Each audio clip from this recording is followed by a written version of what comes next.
First of all, I want to thank our, what a great day, homecoming. Thank the fans that showed up today to make today a special homecoming day. The environment, again, you continue to impress, you continue to inspire. Our fans do, and it's very much felt every day that we walk in this building, and we love that. And so thank you to all those that showed up and showed out today. I want to thank and commend our players. Our players have, as we know, have battled all year long. Some of the outcomes have not gone our way, but these guys continue to fight. And it says a lot about who we are. It says a lot about our program. It says a lot about our state. And it says a lot about what we're trying to build here. Is we're going to continue to fight, and we're going to continue to put one foot in front of the other. And I'm proud of our staff. Our staff has been there the entire way, continuing to inspire and motivate and coach these young men, and know that we're all in this together. Everyone's staying positive. We knew that something was going to happen our way if we continue to get back up, and these guys did it, and very proud of them. I want to give and commend Tulsa. I knew that we were going to get their absolute best. I knew that there was no quit in them. Coach Montgomery is a great coach and has done a phenomenal job there. And they challenge you. They challenge you in all aspects. They challenge you from a run game, from a passing game, creating one-on-ones, and there was no quit in those guys. And you saw it all the way to the final play.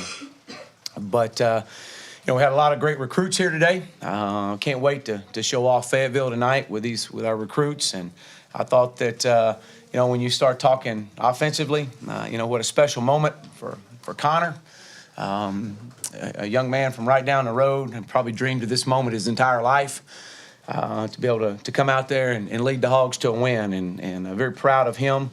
Very proud of his fight, considering after the first drive he had an interception. He came right back over the sidelines and did not face him one bit. And that says a lot about a young man that's it's a competitor. He's been in these situations before, and you can definitely tell that.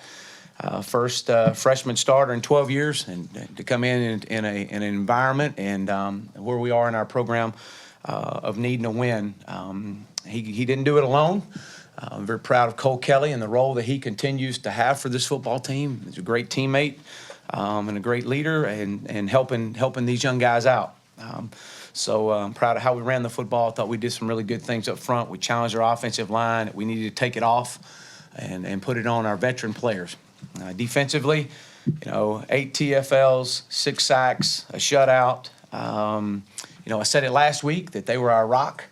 And they didn't disappoint today. They continued to build and have done that all year long. Again, that's a credit to our staff as well. Special teams, we continue to grow. We continue to make positive impacts. And again, you're seeing all units working together there. So we'll continue to improve in this. And we got a lot to play for. We got two games right here, and this and right here in Fayetteville in our home stadium. Same time next week. So we got 2 home games. One of those will be a senior night, and we got an opportunity to do a lot of great things still ahead for this program and where we're going. So we're going to enjoy tonight. I can't wait to get back in here tomorrow and start game planning and getting ready to go for next Saturday. But with that, I'll open up for questions. Raise your hand. We'll get a mic in. Clay. Coach, just kind of go through the week as you game plan with or without Ty Story, and when you knew what you were going to do with Connor. Well, we felt that Ty practiced for the most part all week long, was out there, and we knew it was day to day. It was kind of when you get into that protocol, you take day to day steps, and so we felt like that, especially at the quarterback position where we knew there was no contact anyways. But we knew also that there was a possibility that he may not play. Cole and Connor both have been getting significant reps, off and on for the last several weeks.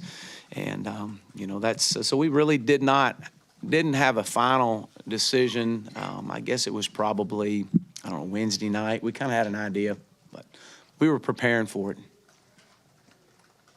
Chad, leading on the run game. What do you think you got out of the blocking and Boyd? How's he doing? And what's up with Colton Jackson?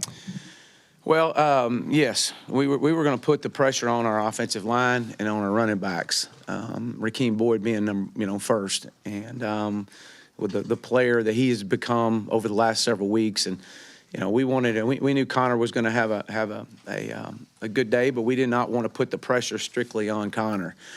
So we challenged our guys up front. We needed to be able to run the football. They were a little bit different defensively than what we've seen all year long. They're a little odd stack, and their fits are a little bit different. But we felt like we could run the football and put the pressure on our O-line.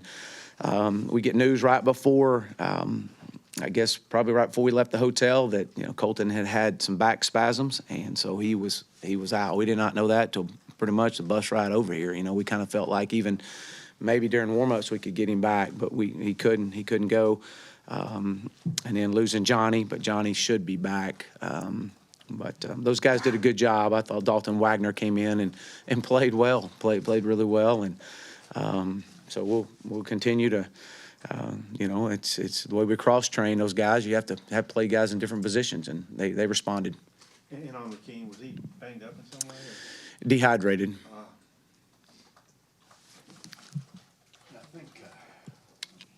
I think Watts may have been voted at Griff Hall's homecoming. Just how do you feel he's played this year, especially considering he really hadn't played much in the past at all? Armand, Yeah. Armand is man. He's such an inspiration to young players. Young players just stick with it.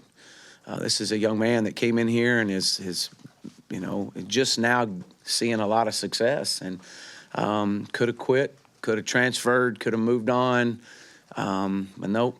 He loves the Razorbacks, and he's going to stick it out. And a young man like that, man, you want the best for him.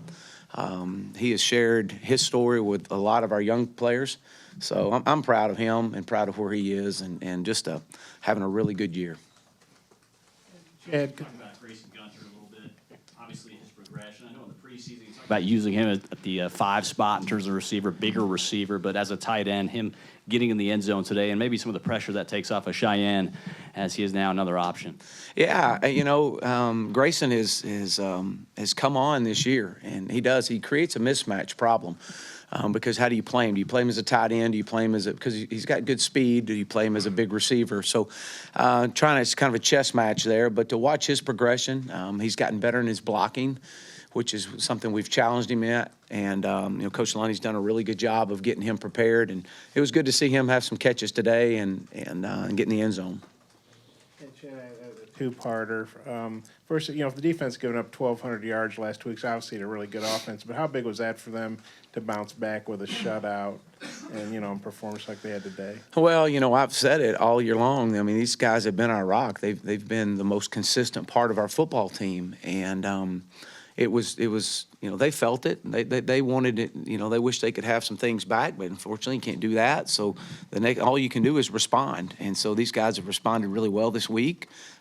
Chief did a great job of getting these guys ready to play. And we challenged them. We challenged them all week long. I challenged them. I challenged everybody that, you got to have a lot of want to right now. You got to have a lot of will to and want to. And these guys responded. They've done a good job responding. So I was proud to see our defense step up today.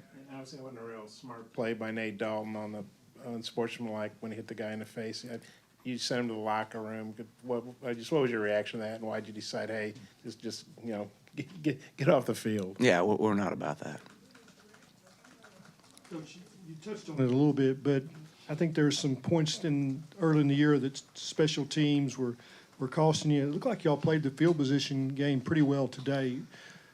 Kept them pinned with special teams plays, and just kind of go through the progression of where y'all have come from in special teams. Well, I think it's a tribute to our players, really. I mean, especially your older guys when they come in and recognize the importance of being on special teams. And, one name that really comes to mind is Scuda.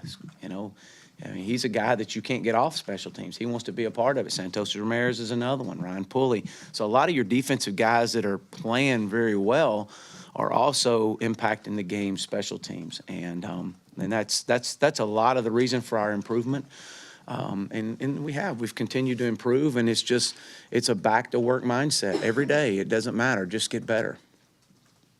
Hey, Coach, those guys on the defensive line, how much do you see them feeding off each other once they get one sack or one TFL in a game like this? Well, I thought early on that we weren't getting off blocks very well, and so we brought it to their attention and felt like that we could play a little bit better, and we needed somebody up front to kind of give that spark. And I think second half they really came out and did a good job of that. And then once it's like everything else, it's contagious. It feeds off each other, and one guy gets a big play, the next guy wants one. Randy Ramsey gets one, well, Sosa wants one, and then Armand, and so it just they do a great job when you work in sync like that. And again, that's credit to those guys continuing to respond to what we challenge them with. Hey, Chad, whenever Connor threw that pick on the first drive, what did you and the coaching staff share with him to make sure that things didn't start to kind of derail from there? Really, I didn't say much to him. I just kind of patted him on the head and said, hey, hang in there. It'll be all right, and just next play, you're going to have to go play the next one. And if you play football long enough, or you're going to have some things that go against you, and it's really just about the response. And I thought that the safety jumped the route, and we probably could have done probably could have done a little bit better job. Maybe had a little bit, protection, a little pressure on him. But again, the guys make plays. They have players too, and the guy made a really good play on the ball.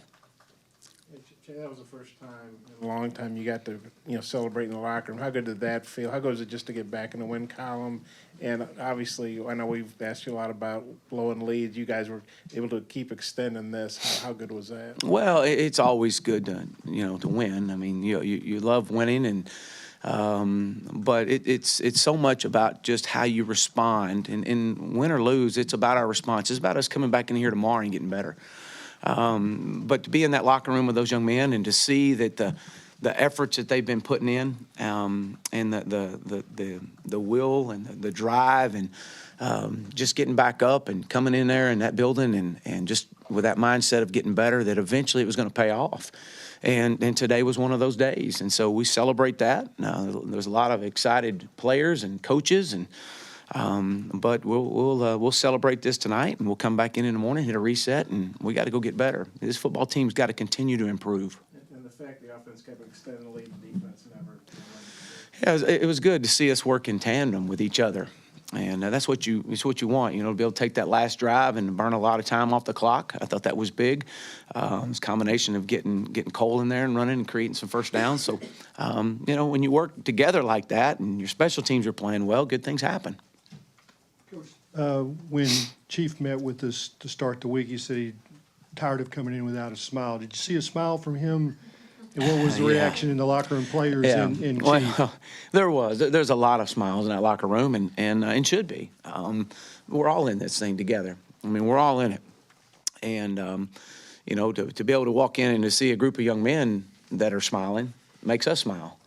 And that's those special moments that, you cherish in locker rooms like that, and knowing that the hard work and, you got some results today. And but it's also a back-to-work mentality. Hey, what was Ty Story's role? I mean, did he contribute anything today, and his status moving forward? What do you feel about him? Yeah, we definitely missed Ty today. We missed his presence, but his presence on the sideline was very much felt. He was there. He was encouraging Connor. He was right there communicating with the team, but that's what we expected out of Ty. That's who he is, and he's every bit of excited for this football team as anybody. And so we anticipate Ty being right back out there ready to go tomorrow, and picking back up and starting for us this next week. Message to the recruits that you have this weekend? What is the message you want them to hear? Well, I think the biggest message that I want any recruit to hear, regardless if it's this weekend or next weekend or whenever, is man, just look at the passion. Just look at the love for this university that's all across our state. I mean, you can just walk and feel it and see it, and it's evident. And just I just say, and as I tell them, I said, just open your eyes and open your ears.